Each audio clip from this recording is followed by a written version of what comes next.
ស្លោឆ្នាំទេបើជាអាចឆ្លងផុតអីអញ្ចឹងណាគឺថាអ្នកទាំងអស់គ្នានៅក្រោមនោះគឺថាឆោឡោតែម្ដងនេះអាចឆ្វេងដៃគឺថាសក់បាសកញ្ជិញជាជ្រើងជាងគេនោះក៏បាននិយាយស្អីគេឆ្លងផុតវាមិនដែរតើមកម្នាក់ដែលចងសក់ទីទុយបាសទៅក្បាលមិនដឹងជាស្អីនោះទេនោះក៏បាននិយាយសិស្សច្បងជីន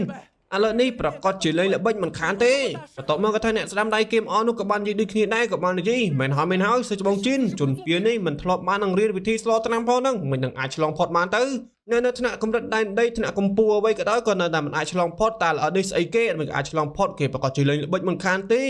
ដល់លើបែបនេះហើយភ្លាមក៏ថាសិស្សច្បងជីនក៏បានចង់ក្តៅឆៅដែរចឹងទៅក៏បាននិយាយទៅវិញ